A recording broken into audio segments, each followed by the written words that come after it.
Hello बच्चों, welcome to get वाला। तो इस सेशन में हम आपके लिए लाए हैं कुछ चुनिंदा गेट के क्वेश्चंस डिजिटल इलेक्ट्रॉनिक्स के, जहां पे आपको कुछ टाइम दिया जाएगा गेट के क्वेश्चंस को सॉल्व करने के लिए। आप खुद से ट्राई करिएगा, फिर सोल्यूशन देखिएगा एंड देखते हैं आप कितना स्कोर कर पाते हो, है ना। टोटल 6 क्वेश्चंस हैं। कुछ क्वेश्चंस इजी लेवल के, कुछ मॉडरेट और कुछ थोड़े से टफ लेवल के हैं, ताकि आप अच्छे से ट्राई करिए और जज करिए आपकी प्रिपरेशन किस लेवल की चल रही है, ठीक है ना। चलिए, ये है पहला क्वेश्चन और ये एमएसक्यू क्वेश्चन है, 2025 गेट में आया हुआ। The number -6 can be represented at 1010 in 4-bit 2's complement representation. Which of the following is oblique are the correct 2's complement representation of -6? तो हमने जब 4 बिट में, है ना, तो आप इस क्वेश्चन को पॉज करिए, ऑप्शंस ये देखिए और देखिए कौन से आंसर आप निकालते हैं। एमएसक्यू क्वेश्चन की खासियत ये होती है कि एक से ज्यादा ऑप्शन करेक्ट हो सकते हैं, एक ऑप्शन भी करेक्ट हो सकता है, एक से ज्यादा भी। तो आप ट्राई करिए सारे करेक्ट ऑप्शन निकालने की और फिर सोल्यूशन को वेरीफाई करिए कि आपका सोल्यूशन करेक्ट है कि नहीं।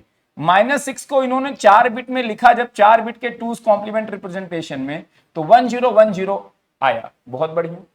एमएसबी 1 है तो नंबर निगेटिव है, एमएसबी अगर 0 होता तो नंबर पॉजिटिव होता है ना, 2's complement sign number representation में।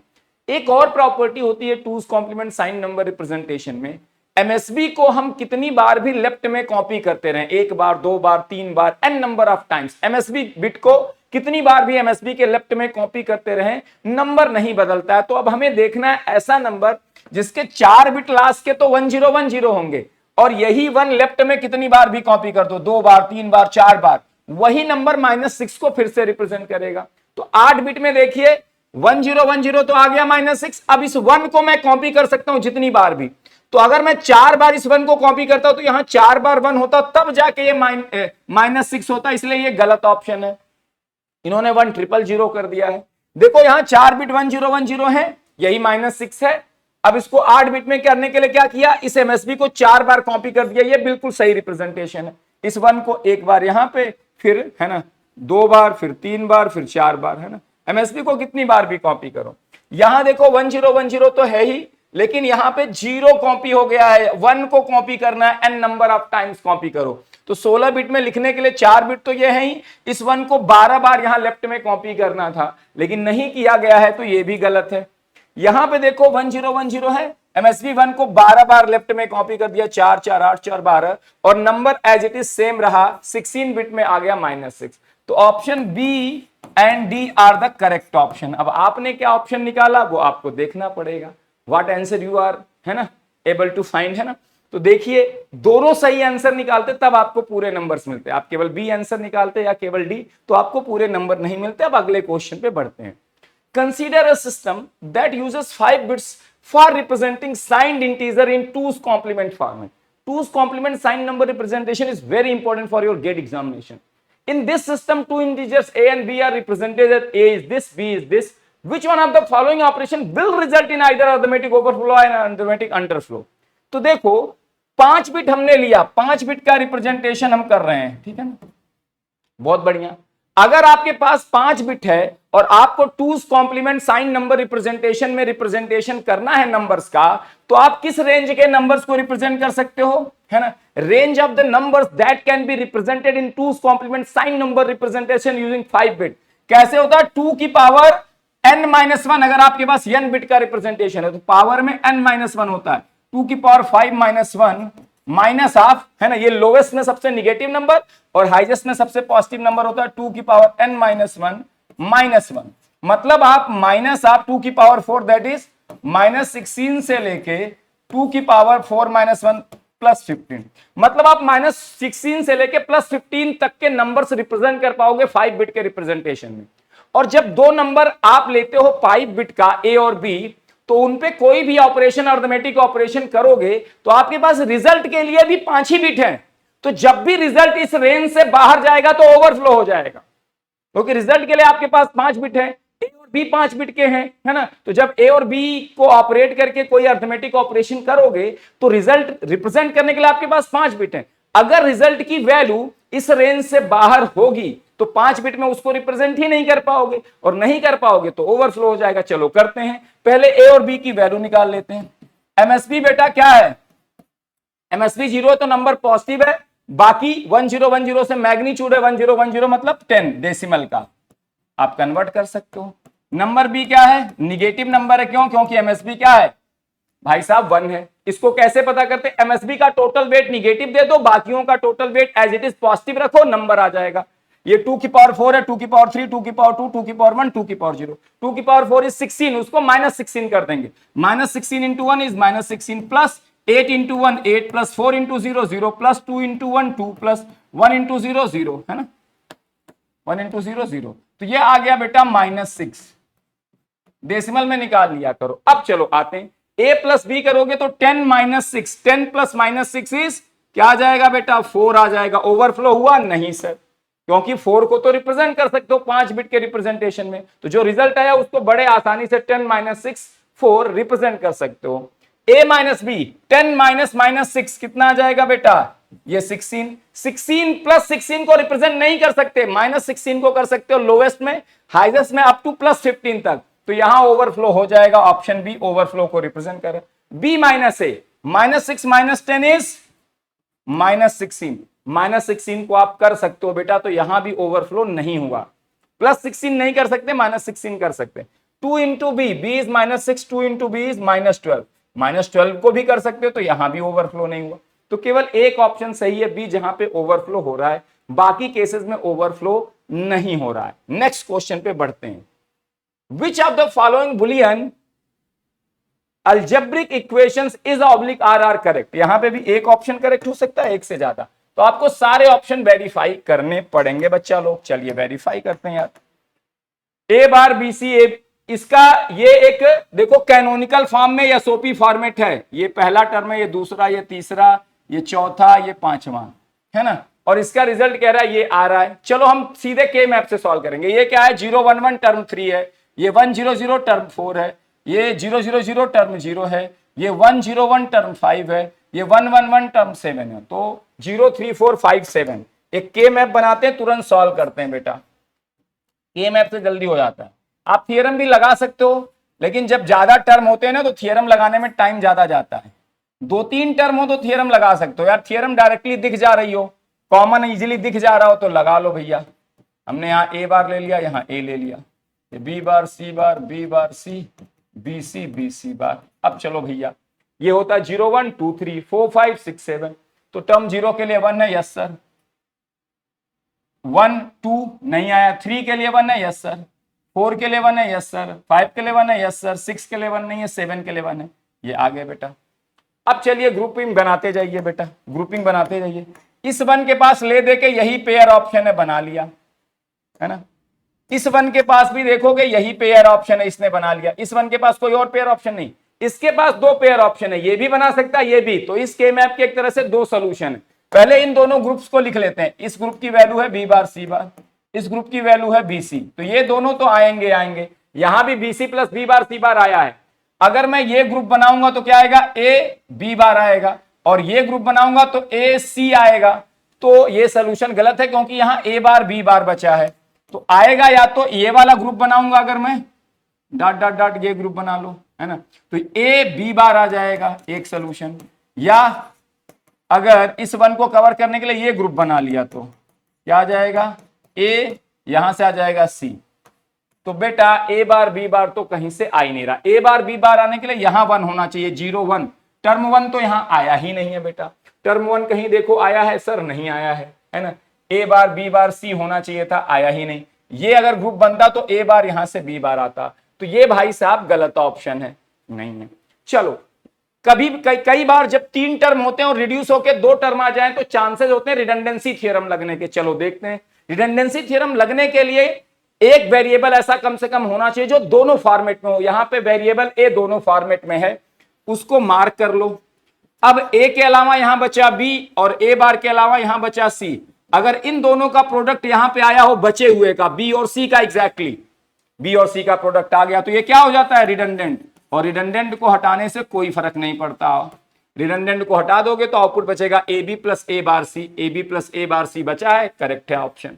तो बी करेक्ट हो गया। हमें चेक सारे करने पड़ेंगे, क्यों? क्योंकि भैया ये एमएसक्यू क्वेश्चन है, आप छोड़ नहीं सकते। चलो यहां पे क्या है, ट्रांसपोज थ्योरम जैसा लगा है, दो ब्रैकेट का प्रोडक्ट है और दोनों ब्रैकेट में एक वेरिएबल ऐसा है जो दोनों फॉर्मेट में, ए वेरिएबल ए बार और ए दोनों फॉर्मेट में, तो ए और ए बार को मार्क कर लो। ए का प्रोडक्ट ए बार के साथ क्या होगा? 0, तो ए का प्रोडक्ट किसके साथ करेंगे? बी के साथ।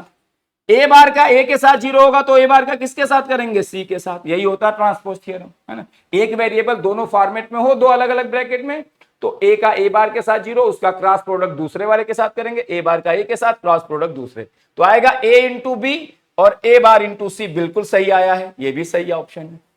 चलो भैया अब ये वाला देख लेते हैं, डी ऑप्शन। डी ऑप्शन में ये एक लगा है डिमॉर्गन थ्योरम लगेगा, ये अलग डिमॉर्गन। चलो इस पे डिमॉर्गन लगाते हैं। ये this bracket into this bracket, इसको मान लो x, इसको मान लो y। पहले ये होल बार आएगा x पे, इस ब्रैकेट पे होल बार लगेगा, फिर उस पे डिमॉर्गन थ्योरम लगाओगे तो a पे आएगा a बार, ये प्लस हो जाएगा, है ना, इंटू b बार पे आएगा b हो जाएगा, प्लस हो जाएगा, इंटू d बार पे आएगा d हो जाएगा। तो ये आया x बार, इंटू हो जाएगा प्लस y बार मतलब c प्लस डी का whole bar, c plus D का whole bar, c bar d bar आ जाएगा, c पे आएगा c बार, d पे आएगा d बार, प्लस हो गया इंटू। तो पहले ये होल बार आया x बार प्लस y बार, इस ब्रैकेट का बार, इस ब्रैकेट का होल बार पे फिर से डिमॉर्गन लगा, वो a पे आया a बार, b बार पे आया b, d बार पे आया d, है ना, और इस पे लगा तो c बार d बार आ गया। चलो दिस इंटू, यहां पे भी डिमॉर्गन लगा दो, पहले होल बार इस ब्रैकेट पे आएगा, इंटू हो जाएगा प्लस, और इस ब्रैकेट पे, जब इस ब्रैकेट पे आएगा होल कॉम्प्लीमेंट को a बार पे डिस्ट्रीब्यूट करोगे a, ये प्लस हो जाएगा, इंटू c पे डिस्ट्रीब्यूट करोगे c बार, d पे डिस्ट्रीब्यूट करोगे d बार, ये प्लस हो जाएगा इंटू, ये इंटू तो प्लस हो ही चुका है, इस पे होल कॉम्प्लीमेंट आएगा, a पे आएगा a बार, b पे आएगा b बार, प्लस हो जाएगा इंटू, d बार पे आएगा d, है ना, प्लस हो जाएगा इंटू, ये आ गया। चलो अब a बार bd का प्रोडक्ट इसके साथ करोगे 0, क्योंकि a bar into a 0, a bar bd का प्रोडक्ट इसके साथ करोगे 0, क्यों? क्योंकि a बार तो सही है, लेकिन b इंटू b बार 0 हो जाएगा, तो भैया इसका प्रोडक्ट इन दोनों के साथ 0 हो गया। अब इसका प्रोडक्ट कर लो, c बार d बार का इसके साथ करोगे तो a c bar into c bar, c bar d bar into d bar, d bar, plus c bar d बार का इसके साथ करोगे 0, क्योंकि d बार इंटू d 0, तो केवल और केवल a c बार d बार आएगा। तो ये ऑप्शन भैया गलत है, a bar d plus c bar d बार, ये गलत है। ऑप्शन बी और सी का क्या है correct? MSQ question, option B and C are the correct option. चलिए नेक्स्ट क्वेश्चन पे बढ़ते हैं भाई साहब। आइए, अब Boolean circuit, digital circuit is composed of using 2 4 input multiplexer M1 and M2। ये M1 है, ये M2 है। M1 के इनपुट X0 से X3 है और A और C सेलेक्ट लाइन है। M2 के इनपुट्स X4 टू X7 है 0 1 2 3 पे, और A और C है, और फिर इसका आउटपुट यहां, इसका आउटपुट यहां पे, और ये इसका सेलेक्ट इनपुट है, बेटा थोड़ा सा छोटा कर दो, इसका सेलेक्ट इनपुट क्या है? B है ना, ठीक है। अब क्या कह रहा है? X0 to X7 inputs of multiplexer M1 M2 and could be connected to either 0 और 1। ठीक है भाई साहब, ये X0 से X7 पे या तो आप 0 लगा सकते हो या तो आप 1 लगा सकते हो, वो ये कह रहे हैं, ठीक है ना, वो ये कह रहे हैं कि भैया X0 से X7 पे 0 या 1 आप लगा सकते हो, आपकी जो मर्जी हो, लेकिन क्या लगाना है अभी देखते हैं हम, है ना। The select lines of the multiplexer are connected to boolean variable a, b and c as shown। देखो यहाँ पे a और c लगा, यहाँ पे b लगा, बहुत बढ़िया बात है, कोई दिक्कत नहीं। अब पूछा है which of the following set of the values of X0 to X7 will realize the boolean function। क्या है boolean function बेटा? f of abc is equal to a bar plus a bar c बार। हम यहाँ पे elimination method से solve करेंगे question को और फंडामेंटल तरीका अपनाएंगे, है ना। अगर फंडामेंटल तरीका आपको नहीं आता हो तो इसी चैनल पे एक 14 लेक्चर की डिजिटल इलेक्ट्रॉनिक्स की सीरीज पड़ी है, उसको देख लेना, मक्स एकदम नेक्स्ट लेवल का क्लियर हो जाएगा आपको, ठीक है ना। अब अगर ध्यान से देखो, आई X0 की वैल्यू एक ऑप्शन में 1 है, एक ऑप्शन में 1, एक में 1, एक में 0। अगर सारे ऑप्शन में X0 की वैल्यू 1 होती तो मैं X0 कैलकुलेट ही नहीं करता, क्योंकि इनमें से कोई एक ऑप्शन तो करेक्ट होगा, और जब भी करेक्ट होगा उसमें X0 की वैल्यू 1 आती, तो मैं क्यों कैलकुलेट करता। लेकिन एक ऑप्शन में वैल्यू 0 है, बाकी ऑप्शन में 1, तो मैं कैलकुलेट करूंगा। अगर 0 आया तो ये आंसर सही, बाकी रिजेक्ट। अगर 1 आया तो इन तीनों में से कोई सही है, ये रिजेक्ट। चलो X0 निकालते हैं। X0 कैसे निकालेंगे? आउटपुट पे एक्स नॉट पास होके कब आएगा, वो कॉम्बिनेशन ढूंढते हैं। आउटपुट पे एक्स नॉट पास होके कब आएगा बेटा, एक्स नॉट को पहले यहां से यहां लाना पड़ेगा, फिर यहां से यहां। एक्स नॉट को यहां से यहां लाने के लिए क्या करना पड़ेगा, ए को 0 और सी को 0 डालना पड़ेगा, क्योंकि जब सेलेक्ट इनपुट पे 0 0 जाता है तो 0 वाला सेलेक्ट होके यहां आता है। तो ए और सी को 0 0 डाला तो यहां से एक्स नॉट आ गया, लेकिन ए और सी 0 0 है तो यहां पे भी तो जाएंगे, उस समय यहां पे x4 आ जाएगा, 0 पिन वाला x4। बहुत बढ़िया। अब एक्स नॉट को अभी यहां पे भेजना है आउटपुट पे फाइनल, तो अब बी की वैल्यू क्या रखनी पड़ेगी, एक्स नॉट अभी तक यहां आया A0 और C0 रखने से, अब इस 0 पिन वाले आउटपुट को यहां भेजना है तो सेलेक्ट इनपुट पे 0 देना पड़ेगा, मतलब बी को 0 देना पड़ेगा। मतलब बी को अगर और 0 देंगे तो आउटपुट पे क्या आएगा, ये आउटपुट है, output is equal to X not हो जाएगा। अब बेटा हम निकालते हैं क्या वैल्यू एक्स नॉट की क्या होनी चाहिए। अच्छा, मतलब जब A0 B0 C0 आप देते हो तो मक्स आउटपुट पे क्या पास करता है, एक्स नॉट। देखते हैं फंक्शन क्या पास करता है A0 B0 C0 पे, चलो देखते हैं। ए को 0, बी को 0, सी को 0 रखा, फंक्शन आउटपुट पे क्या पास करेगा, A0 का बार क्या हो गया 1, और आपको पता है 1 प्लस एनीथिंग 1 ही होता है, 1 प्लस 1 के साथ किसी भी एक्सप्रेशन का आर कर दो 1 ही आएगा। तो 0 का बार जैसे ये 1 आया, 1 प्लस एनीथिंग से ये 1 आ गया। तो फंक्शन A0 B0 C0 पे आउटपुट पे 1 पास कर रहा है, मक्स A0 B0 C0 पे आउटपुट पे एक्स नॉट पास कर रहा है। चूंकि मक्स के आउटपुट पे आपको यही फंक्शन इंप्लीमेंटेड चाहिए, तो A0 B0 C0 पे आउटपुट पे 1 आना चाहिए ना मक्स के, और आ क्या रहा है एक्स नॉट, तो एक्स नॉट की वैल्यू 1 कर देते हैं, एक्स नॉट की वैल्यू 1। ऐसे सारे x not x1 x2 x3 की वैल्यू इस फंडामेंटल तरीके से निकाल सकते हो। तो एक्स नॉट क्या होना चाहिए 1, तो ये गलत हो गया। बाकी बचा ऑप्शन ए बी सी। अब बेटा बहुत चालाकी से कैलकुलेट करना है, देखो x1 अब इन्हीं तीनों में से कोई ऑप्शन है, x1 की वैल्यू यहां पे भी 1 है, यहां पे भी 1 है, यहां पे भी 1 है, मुझे कैलकुलेट करना चाहिए x1, नहीं सर, क्योंकि x1 कैलकुलेट करेंगे है ना तो सब 1 आएगा ही आएगा, क्योंकि इन तीनों में से कोई एक ऑप्शन तो करेक्ट होगा, और जो भी ऑप्शन करेक्ट होगा उसमें x1 की वैल्यू 1 ही होगी, तो x1 यानी कि 1 आना ही पड़ेगा। तो x1 मैं नहीं कैलकुलेट करूंगा, x2 भी देखो यहां 0 है, यहां 0, यहां मैं कैलकुलेट करूंगा नहीं, इन तीनों में से कोई एक ऑप्शन करेक्ट होगा, और जो भी करेक्ट होगा x2 की वैल्यू उसमें 0 ही मिलेगी, यानी कि x2 0 है, नहीं कैलकुलेट करूंगा। x4 देखो यहां दोनों जगह 0 है, यहां 1 है, x3 ये x0 x1 x2 x3 यहां दोनों 0, यहां 1, x3 कैलकुलेट करूंगा, 1 आया तो सीधे ये ऑप्शन करेक्ट, क्योंकि ये दोनों गलत हो जाएंगे, इन दोनों में x3 की वैल्यू 0 है, और अगर 0 आई तो इन दोनों में से कोई सही होगा, ये रिजेक्ट हो जाएगा, तो x3। अब देखते हैं x3 आउटपुट पे कब पास होगा, ये कैलकुलेट करते हैं ना, कब पास होगा, यहां मैं मिटा दे रहा हूं, ठीक है ना, x3 कब पास होगा, मुझे इस x3 को यहां आउटपुट पे भेजना है, तो पहले x3 को यहां से यहां लाना पड़ेगा, a और c को 1 1 दूंगा तो 1 1 पे ये 3 वाला आउटपुट पे आएगा, तो पहले तो a को 1 और c को 1 रखूंगा, तो ये 1 1 है ना, 3 1 1 कॉम्बिनेशन पे सेलेक्ट इनपुट के 1 1 पे पिन 3 वाला आउटपुट पे आएगा, पिन 3 पे x3 है तो यहाँ x3, यहां भी a और c 1 1 जा रहे हैं तो यहां भी पिन 3 वाला आउटपुट पे आ जाएगा, x7 आउटपुट पे आ जाएगा, क्योंकि यहाँ x3 पे पिन 3 पे 7 लगा है। अब x3 और x7 में से x3 को आउटपुट पे भेजना है, क्योंकि आपको x3 कैलकुलेट करना है। अब x3 भेजने के लिए पिन 0 वाले को आउटपुट पे भेजना पड़ेगा, और पिन 0 को सेलेक्ट करने के लिए b की वैल्यू, यहां b है लगा हुआ ना, b को 0 देना पड़ेगा, मतलब b को आप 0 दोगे तब आउटपुट पे क्या आएगा, x3 आएगा।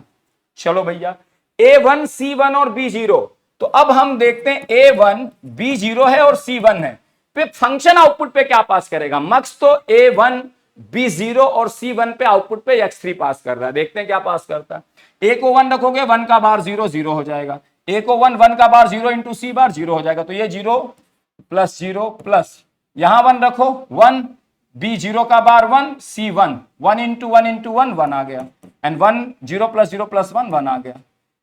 फंक्शन a1 b0 c1 पे आउटपुट पे 1 पास कर रहा है, मक्स पास कर रहा है x3, और मक्स के आउटपुट पे ही तो फंक्शन इंप्लीमेंट होना है, तो मक्स के आउटपुट पे भी a1 b0 c1 पे 1 आना चाहिए, आ रहा है x3, अगर x3 की वैल्यू 1 कर दें तो भैया यहां पे भी 1 आने लगेगा, फंक्शन इंप्लीमेंट होने लग जाएगा, तो x3 की वैल्यू 1 आनी चाहिए, यहां 0 है x3 की वैल्यू, ये दोनों रिजेक्ट हो गए, C option is the right option. देखा, बहुत ही आसानी से सॉल्व कर दिया। चलिए नेक्स्ट क्वेश्चन डिस्कस करते हैं। दिया है कंसीडर द फॉलोइंग सर्किट, ये क्वेश्चन बिना पेन उठाए सॉल्व कर सकते हैं। Given sequential circuit design using D flip flops, the circuit initialized with some value initial state, circuit को किसी इनिशियल वैल्यू से इनिशियलाइज कर दिया गया है ना, नॉर्मली 000 बाय डिफॉल्ट आप ले सकते हो। The number of distinct state the circuit will go through before returning back to the initial state. कह रहा है आपका ये जो सर्किट है कितने अलग अलग स्टेट से होके गुजरेगा इनिशियल स्टेट आने के पहले। तो भाई साहब इसको ही तो मॉड नंबर कहते हैं, क्योंकि how many different states are there in a sequential circuit और in a counter circuit is called as mod number. तो जितने डिफरेंट स्टेट्स होते हैं उन सारे डिफरेंट स्टेट से गुजरने के बाद आपका कोई भी सीक्वेंशियल सर्किट अपनी इनिशियल स्टेट में आ जाता है ना। तो ये अपनी इनिशियल स्टेट में आने से पहले कितने डिस्टिंक्ट स्टेट से गुजरेगा, है ना, वो that is called as mod number. There are, है ना, मॉड नंबर। और इस काउंटर को पहचानो, सारे डी फ्लिप फ्लॉप कैस्केडेड में, और लास्ट वाले का क्यू बार लगा है पहले वाले के इनपुट में। ये कौन सी सर्किट है? ये जॉनसन काउंटर है। अगर लास्ट वाले का क्यू आउटपुट पहले वाले के इनपुट में लगता तो ये रिंग काउंटर होता। अगर सारे डी फ्लिप फ्लॉप कैस्केडेड में और लास्ट वाले का क्यू बार लगा है पहले वाले के इनपुट में तो ये जॉनसन काउंटर है। कितने बिट का? n is equal to 4 bit. और जॉनसन काउंटर का मॉड नंबर क्या होता है बेटा? 4 बिट का अगर बनाए n बिट का तो 2 इंटू n होता है, मॉड नंबर 8। तो ये 8 डिफरेंट स्टेट से होके गुजरेगा। So the answer is 8। इतने आसानी से क्वेश्चन सॉल्व हो सकता था। अब ये क्वेश्चन अभी रिसेंटली इस साल आया था, लेकिन बहुत ही आसान क्वेश्चन था ये, है ना। केवल 2 के मैप सॉल्व करने थे, केवल 2 के मैप सॉल्व करने थे। मैं अभी सॉल्व करता हूं, बड़े आसानी से आंसर आ जाएगा, ठीक है ना। क्या है? Consider a 2 bit saturating up oblique down counter. Saturating counter वो होता है जो किसी स्टेट पे जाके रुक जाए, अब उसके आगे वो काउंट ही ना करे, उसी स्टेट पे बार बार घूमता रहे। और ये तब पॉसिबल होता है जब किसी स्टेट की नेक्स्ट स्टेट वही खुद ही स्टेट होती है। जैसे 2 की नेक्स्ट स्टेट अगर 2 हो जाए तो वो जब भी 2 पे जाएगा 2 के नेक्स्ट में 2 आएगा, फिर 2 के नेक्स्ट में 2, फिर 2 के नेक्स्ट में 2 पे रुक जाएगा, है ना।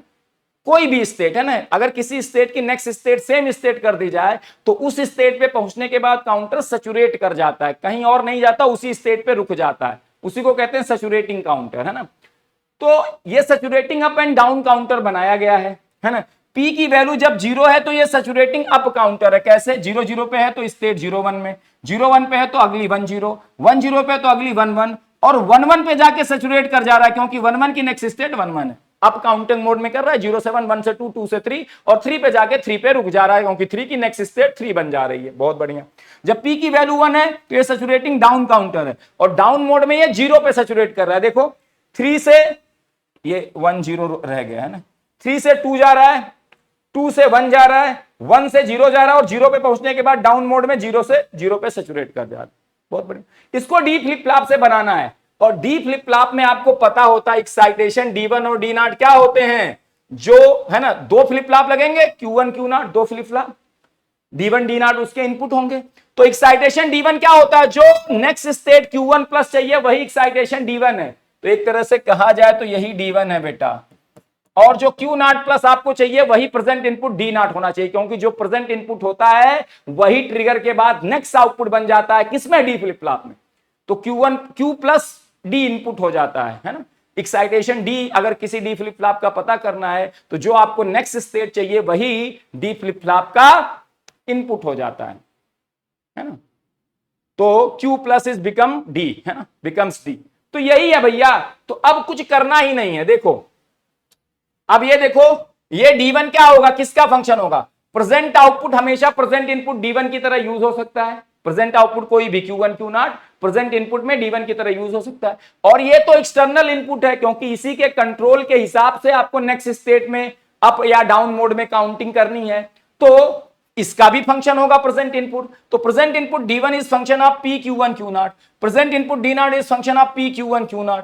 ये देखो 0 से लेके 7 तक लिखा हुआ है, 3 बिट के, है ना, 3 वेरिएबल P Q1 Q0 के फंक्शन है D1 D0। तो इनका एसओपी एक्सप्रेशन लिख लेते हैं।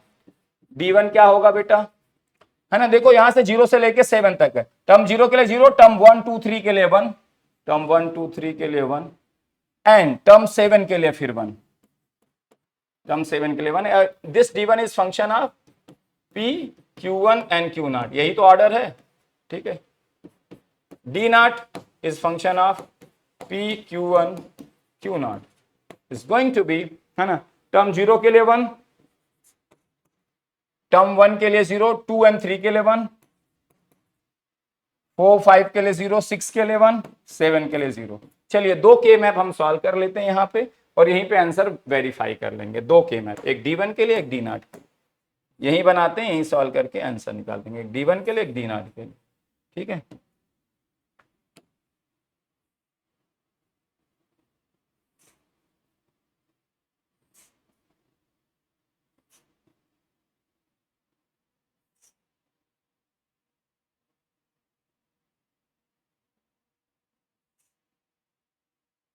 आप भी सॉल्व करते रहिए।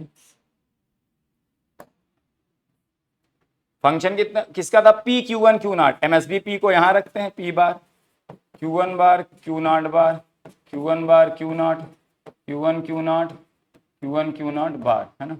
ये हमने D1 के लिए बनाया है, ये हम D0 के लिए बना रहे हैं। P बार P Q1 बार Q0 बार Q1 बार Q0 Q1 Q0 Q1 Q0 बार। ठीक है, चलिए अब भरते हैं। ये था 1 2 3 7 आया था।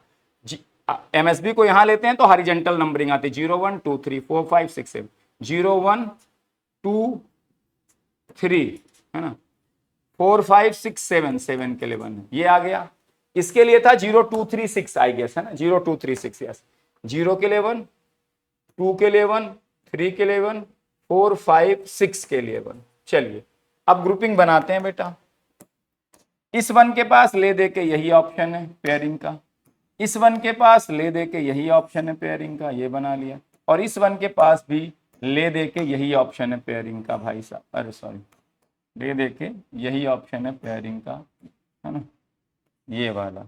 चलिए तीनों ग्रुप वैलिड ग्रुप हैं, क्योंकि इस वाले व्हाइट वाले पेयर में ये 1 एक ही बार यूज हुआ, इस वाले में पिंक वाले में ये वाला 1 एक ही बार, इस वाले में ये वाला 1 एक ही बार। अब सबकी वैल्यू लिख लेते हैं और शायद आउटपुट।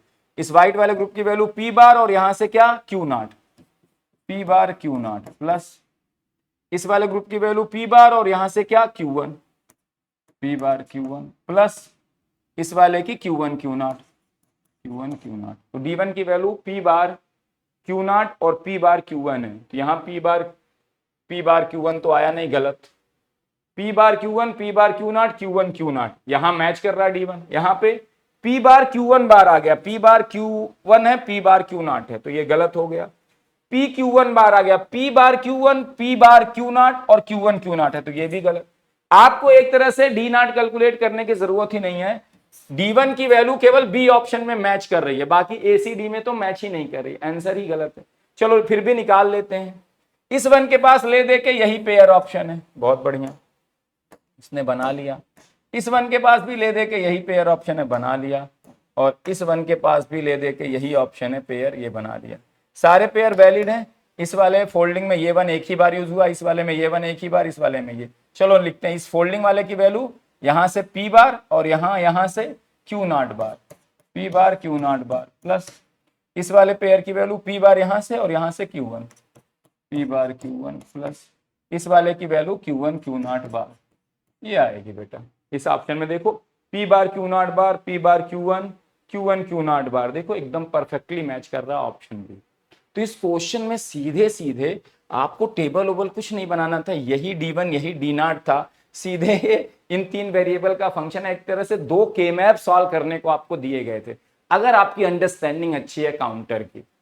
और मैंने बहुत अच्छे से पढ़ाया पेड बैच में, ये सब सैचुरेटिंग काउंटर क्या होता है, कैसे काम करता है, क्या नहीं होता है, कैसे डिजाइनिंग करते हैं, सब कुछ बहुत बढ़िया से, है ना। तो जो भी बच्चे पढ़े होंगे ढंग से उनके लिए ये क्वेश्चन बहुत हलवा क्वेश्चन, आराम से कर ले। बस क्वेश्चन को पढ़ के समझने की देर थी, उसके बाद 2 के मैप सॉल्व करने थे।